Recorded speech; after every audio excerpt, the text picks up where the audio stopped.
Sidang jemaat kekasih Tuhan, kita masuk dalam pemberitaan sabda Tuhan.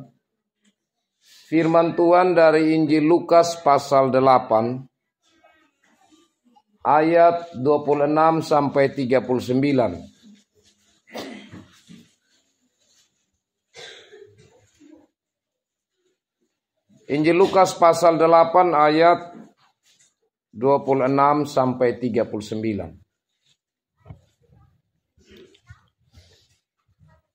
Sebelum kita membaca, merenungkan bagian firman Tuhan ini, terlebih dahulu kita mohon campur tangan Tuhan dalam Roh Kudus bagi kita. Dan saya mohon Bapak kaum awam untuk pimpin kita dalam doa firman.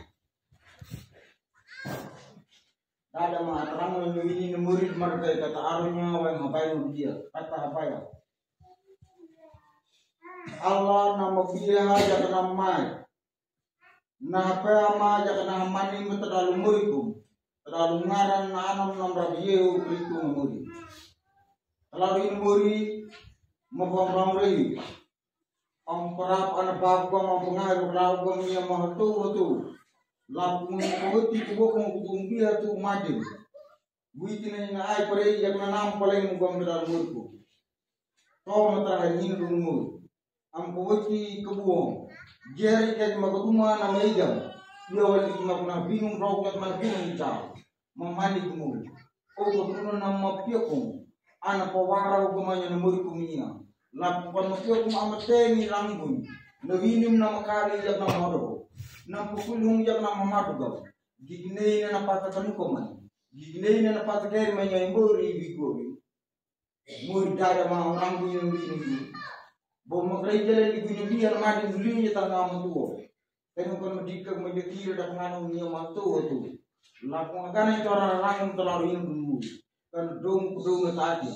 Yakam totep kang nigtahin. Ang muri pinipin ko ng tanda. Mapatoma jala di murid na hunahan na wayang palawinan ng palati ko niyang gini. Tu raja tu mau.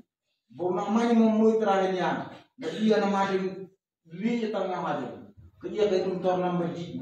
Nakira na pangalam. Naatin. Lapong agana ito na puro pinapatoman. Na madaling ng waling layo. Na mapaning ng waling layo. Iya kay murid ito na niya. Mupugin kay may murid maduka bolong. Ang ideya maturobog hili. Amateni rambungnya nabi. Kadang ngaran nama Rabieu berito nunguri. Ama hidup kata-kata. Amin. Amin. Terima kasih Bapak Mawam. Baik sidang jemaat kekasih Tuhan, saya bacakan bagi kita firman Tuhan dari Injil Lukas pasal 8 ayat 26 sampai 39. Judulnya Yesus mengusir roh jahat dari orang Gerasa. Lalu mendaratlah Yesus dan murid-muridnya di tanah orang Gerasa yang terletak di seberang Galilea. Setelah Yesus naik ke darat, datanglah seorang laki-laki dari kota itu menemui dia. Orang itu dirasuki oleh setan-setan. Dan sudah lama ia tidak berpakaian. Dan tidak tinggal dalam rumah, tetapi dalam pekuburan. Ketika ia melihat Yesus, ia berteriak lalu tersungkur di hadapannya dan berkata dengan suara keras, "Apa urusanmu dengan aku, hai Yesus, anak Allah yang maha tinggi? Aku memohon kepadamu, supaya engkau jangan menyiksa aku." Ia berkata demikian, sebab Yesus memerintahkan roh jahat itu keluar dari orang itu. Karena sering roh itu menyeret-nyeret dia, maka untuk menjaganya ia dirantai dan dibelenggu. Tetapi ia memutuskan segala pengikat itu dan ia dihalau oleh setan itu ke tempat-tempat yang sunyi. Dan Yesus bertanya kepadanya, "Siapakah namamu?" Jawabnya, "Legion," karena ia kerasukan banyak setan. Lalu setan-setan itu memohon kepada Yesus supaya ia jangan memerintahkan mereka masuk ke dalam jurang maut. Adalah di sana sejumlah besar babi sedang mencari makan di lereng gunung. Lalu setan-setan itu meminta kepada Yesus supaya ia memperkenankan mereka memasuki babi-babi itu. Yesus mengabulkan permintaan mereka. Lalu keluarlah setan-setan itu dari orang itu dan memasuki babi-babi itu. Kawanan babi itu terjun dari tepi jurang ke dalam danau lalu mati lemas. Setelah penjaga-penjaga babi itu melihat apa yang terjadi, mereka lari lalu menceritakan hal itu di kota dan di kampung-kampung sekitarnya. Dan keluarlah orang-orang untuk melihat apa yang telah terjadi. Mereka datang kepada Yesus dan mereka menjumpai orang yang telah ditinggalkan setan-setan itu duduk di kaki Yesus. Ia telah berpakaian dan sudah waras, maka takutlah mereka. Orang-orang yang telah melihat sendiri hal itu memberitahukan kepada mereka bagaimana orang yang dirasuk setan itu telah diselamatkan. Lalu seluruh penduduk daerah Gerasa meminta kepada Yesus supaya ia meninggalkan mereka, sebab mereka sangat ketakutan. Maka naiklah ia ke dalam perahu lalu berlayar kembali. Dan orang yang telah ditinggalkan setan-setan itu meminta supaya ia diperkenankan menyertainya. Tetapi Yesus menyuruh dia pergi, katanya, "Pulanglah ke rumahmu dan ceritakanlah segala sesuatu yang telah diperbuat Allah atasmu." Orang itu pun pergi mengelilingi seluruh kota dan memberitahukan segala apa yang telah diperbuat Yesus atas dirinya. Demikian bagian sabda Tuhan. Berbahagialah saya dan saudara yang selalu rindu akan firman Tuhan dalam hidup kita, serta melakukan firman Tuhan dalam hidup sehari-hari. Shalom.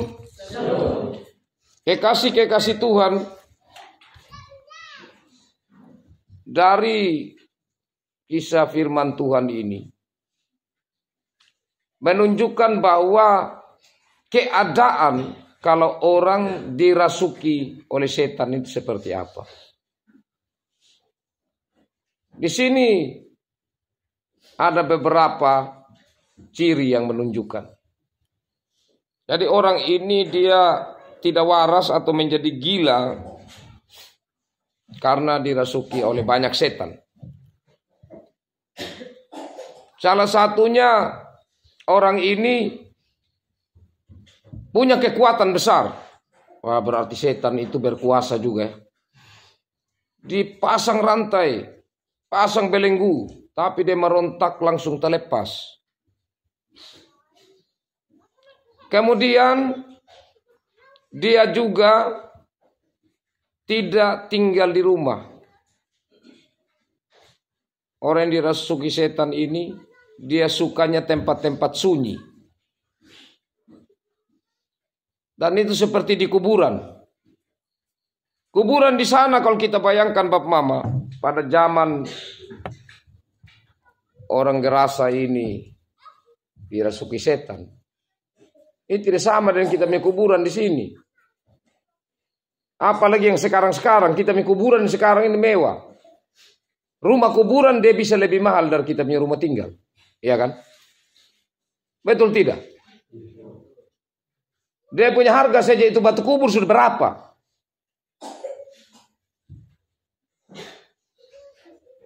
Belum kalau bikin lagi dia punya rumah lagi keliling, bikin rumah menara. Itu orang tidak takut, malah orang pergi senang-senang duduk di situ, ya kan? Tapi kalau kuburan waktu itu Bapak Mama, itu bukit. Macam kalau kita punya depan ini di Pustu, Polindes. Ini kan nampak bukit sedikit. Itu mereka gali bikin lubang macam goa, baru taruh mayat di dalam. Mau tidak ngeri Bapak? Apalagi kalau sudah malam-malam, itu ngeri sekali. Tapi disitulah tempatnya, dan tentu itulah tempat dari kegelapan dan tempat setan. Yang ketiga, dia tidak suka pakai pakaian. Dia telanjang saja. Artinya dia sudah tidak rasa malu lagi atas dirinya sendiri. Itu ciri-ciri yang sudah dirasuki setan. Apalagi setan di sini waktu Tuhan Yesus tanya, dia bilang legion. Legion itu pemimpin setan. Atau dia memimpin, kalau bangsa Roma itu legion itu dia itu pemimpin untuk pasukan 6.000 orang. Bayangkan Bapak. Jadi ini yang masuk di dalam ini berapa banyak setan? Ada 1.000 setan. Jadi orang ini benar-benar selain dia sudah memiliki kekuatan, dia tidak bisa lagi untuk hidup di tengah-tengah orang. Dia suka tempat-tempat yang sunyi, tidak pakai pakaian lagi. Dalam keadaan seperti ini, bisa juga menjadi hal yang menguntungkan bagi penduduk Gerasa. Karena bagi penduduk Gerasa, siapa yang mau ganggu mereka? Baru saja mendarat mau masuk di kampung mereka, sudah ketemu duluan dengan orang gila yang punya kekuatan luar biasa. Jadi salah satu alasan mereka tidak senang saat Yesus menyembuhkan orang ini, mereka suruh Yesus cepat-cepat pergi dari tempat itu. Kan salah satunya mereka sudah merasa apa yang mereka punya harapan dengan adanya orang gila ini, maka tempat mereka aman. Justru sekarang orang sudah sembuh. Karena Yesus menyembuhkan, jadi mereka bilang lebih baik Yesus pergi. Dalam hal ini kekasih-kekasih Tuhan, kita melihat bahwa kadang-kadang orang memanfaatkan orang lain untuk kepentingan dirinya. Dan di saat orang lain itu sudah tidak mampu lagi atau sudah mendapat peluang baik ke tempat lain, maka dia akan menjadi kecewa. Karena orang itu menjadi bagian yang dia harapkan. Itu bisa membuat dia rasa aman, membuat dia merasa tertolong. Dan ini memang hal yang cukup aneh, Bapak Mama kekasih Tuhan. Karena ini orang gila tapi orang memanfaatkan dia. Nah, dari bagian firman Tuhan ini ada hal yang paling menarik untuk kita renungkan hari ini. Yaitu di saat orang-orang memanfaatkan orang ini dan ingin dia tetap dirasuki oleh setan. Tapi Yesus datang membebaskan dia. Yesus datang membebaskan dia dari ikatan yang membelenggu dirinya. Yesus membuat dia yang tidak waras menjadi waras. Yesus membuat dia diperbudak oleh iblis, dibebaskan untuk memperoleh kemerdekaan di dalam Tuhan. Jadi di sini Yesus Kristus adalah pembebas kita.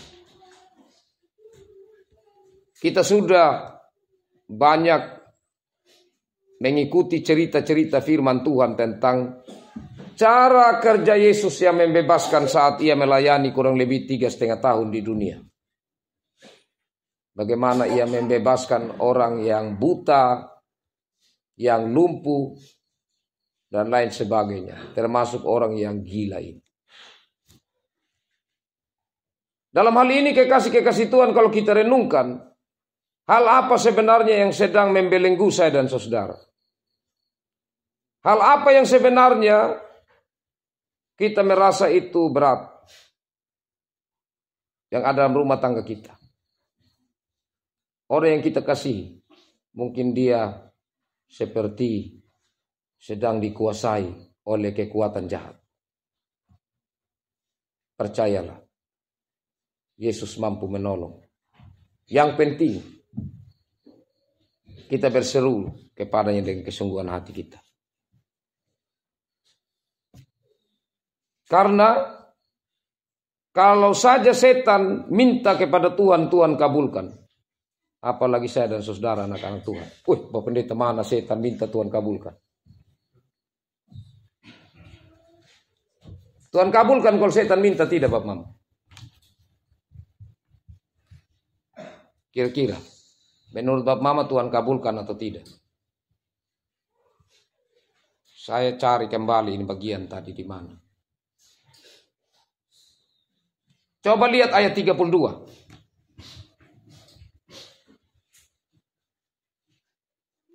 Adalah di sana sejumlah besar babi sedang mencari makan di lereng gunung. Lalu setan-setan itu meminta kepada Yesus supaya ia memperkenankan mereka memasuki babi-babi itu. Yesus mengabulkan permintaan mereka. Yes, kabulkan kalau setan minta tidak. Iya, ayat firman Tuhan bilang kabulkan. Begitu, Bang. Wah, kalau begitu bagaimana? Setan minta, Tuhan kabulkan. Orang yang jahat, Bapak Mama, jangan iri. Bisa Tuhan kabulkan. Tuhan kabulkan bukan berarti di sini Tuhan setuju. Beda ya. Seperti macam Bapak Mama, anak ini dia minta ini, Bapak Mama bisa saja tidak bilang iya, tapi menurut dia itu Bapak Mama izinkan. Padahal Bapak Mama tidak mau sebenarnya. Tapi ya dia minta itu Bapak Mama diam saja. Karena apa? Bapak Mama pikir sebentar biar dia tahu sendiri. Akhirnya betul, pada akhirnya dia menyesal. Apakah itu Bapak Mama setuju? Sebenarnya tidak kan? Tetapi mengizinkan untuk dia menghadapi itu. Jadi jangan iri kalau ada orang-orang di sana, "Woi Pak Pendeta, dia tidak pernah masuk gereja kah? Tapi itu dia, kenapa dia punya alang terus yang laku? Kita punya alang yang tidak laku. Dia terus ini yang dapat uang kah?" Bapak Pendeta, kenapa itu orang di sana yang tinju? Dia orang Islam. Dia lawan orang Kristen, tapi dia ini orang Islam yang menang. Dia juga berdoa. Jadi, jangan berpikir bahwa kalau doa kita dijawab, itu Tuhan berkenan. Belum tentu. Seperti itu saya kasih contoh. Bisa saja itu Tuhan lepaskan untuk kita mendapatkan. Untuk supaya nanti kita tahu bahwa apa yang kita minta insya Allah. Karena kadang-kadang kalau kita bermusuhan dengan orang lain, kita berdoa. Tuhan, biar dia celaka. Itu orang celaka betul. Saya punya doa. Apakah doa yang begitu Tuhan terima? Yang sebenarnya tidak. Tetapi ya Tuhan biarkan. Itu orang pas memang dia waktu itu tidak hati-hati, dia celaka, ya celaka. Tapi kita bilang, memang Tuhan dengar begitu. Itu sudah baru kau tahu. Saya biar tidak pergi gereja begini kah? Biar saya bukan orang gereja. Tapi apa yang saya minta Tuhan dengar sama saya. Yang pergi gereja terus. Kenapa celaka? Karena sakit sampai hati. Macam-macam sudah kalimat. Jadi dari sini kita dapat mempelajari kekasih Tuhan. Bahwa sebenarnya kalau dengan kesungguhan kita minta kepada Tuhan, tapi benar-benar itu yang kita butuhkan, Tuhan mengizinkan karena itu ada dalam rencana. Tapi dia bisa juga mendengar apa yang kita minta, tapi sebenarnya dia sedang melepaskan untuk kita mendapatkan. Tapi bukan berarti dia sedang menyetujui apa yang kita lakukan. Jadi dapat kita mengerti bahwa di sini, di saat iblis minta untuk, atau setan-setan minta supaya Yesus menyetujui permintaan mereka untuk mereka dibabi-babi supaya mati. Itu karena Yesus memberi kesempatan untuk orang-orang di situ melihat untuk satu hal yang sangat penting. Karena waktu itu kan orang protes. Kenapa ini babi-babi ini harus dikorbankan? Kan bisa saja usir mereka, jangan taruh di babi. Tapi Yesus mau mengatakan bahwa ini orang dia sangat berharga. Itu babi mau berapa juta ekor pun tidak bisa dibandingkan dengan nyawa seorang manusia. Dengan keselamatan seorang manusia ini. Tapi selama ini kamu biarkan dia. Selama ini kamu rasa aman dengan dia punya keadaan. Kamu rasa tertolong malah. Nah itu yang dimaksudkan sebenarnya. Dari Yesus mengizinkan permintaan mereka. Sebenarnya untuk ada hal yang Yesus mau menyampaikan pada orang banyak seperti itu. Hal yang terakhir kekasih-kekasih Tuhan. Dari Yesus menyembuhkan orang ini. Orang ini ingin supaya dia kemudian mengikuti Yesus. Itu kan permintaan yang sangat baik. Dia mau supaya meninggalkan masa lalunya. Dia mungkin Ya dia berpikir, woi kalau saya ada di Gerasa ini bisa jadi ini setan dorong datang kembali sama saya. Kalau saya lihat ini kuburan, woi saya ingat dulu waktu saya ini masih dirasuki setan. Orang-orang di Gerasa ini pasti mereka tidak senang dengan saya. Tuhan Yesus, dia keluarkan kalimat ini. Saya mau ikut engkau. Tuhan Yesus bilang tidak. Tugasmu adalah kau harus memberitakan Injil di tempat ini. Bahkan di kota-kota sekitar yang ada di Gerasa. Kekasih Tuhan. Tuhan memanggil saya dan saudara untuk mengalami kasih Tuhan dalam karya Roh Kudus bagi kita. Tapi pertanyaannya, peristiwa Roh Kudus turun pada tanggal 11 beberapa yang lalu. Kita rayakan bersama-sama. Apakah kita rasakan ada betul dalam diri kita? Kalau kita merasakan bahwa Roh Kudus ada dalam diri kita, maka kita selalu senang hal yang baik. Kita selalu senang hal yang benar. Itu kalau Roh Kudus ada dalam diri kita. Dan kalau Roh Kudus ada dalam diri kita, kita tetap mampu merasakan sukacita meskipun di tengah penderitaan atau pergumulan yang kita hadapi. Karena kita percaya tidak ada pergumulan yang lebih besar dari kuasa Tuhan. Apa yang kita rasa? Kiranya khotbah-khotbah dari yang lalu-lalu atau minggu-minggu sebelumnya tentang karya Roh Kudus membuat kita sudah merasakan bahwa Roh Kudus sungguh sangat menolong kita. Sangat membuat kita semakin mengetahui apa yang benar. Nolong kita semakin mengetahui apa yang baik yang harus kita lakukan. Kalau begitu sekarang lewat firman Tuhan ini mau disampaikan begini Bapak Mama. Kita pulang atau keluar dari gereja ini sebentar. Tuhan mau seperti orang di Gerasa ini. Yang Tuhan sudah tolong dia. Untuk menjadi saksi Kristus. Untuk memberitakan tentang Yesus. Menjadi terang untuk menyampaikan kebenaran. Apakah saya dan saudara siap? Itu tergantung perenungan pribadi kita. Dan bagaimana kita menjalani. Tapi inilah perintah Tuhan kepada orang di Gerasa ini. Dan kiranya perintah ini menjadi bagian dari saya dan saudara yang kita mau hidupkan. Mau menyatakan bahwa Roh Kudus itu benar-benar ada dalam hidup kita. Dan kita mau untuk menyatakan kebenaran Tuhan. Tidak sampai jauh-jauh dulu. Pertama dari dalam rumah tangga kita. Tetangga. Dan kemudian satu persekutuan cabang Lohona ini. Tuhan memberkati firman-Nya. Dan memberkati kita semua. Amin.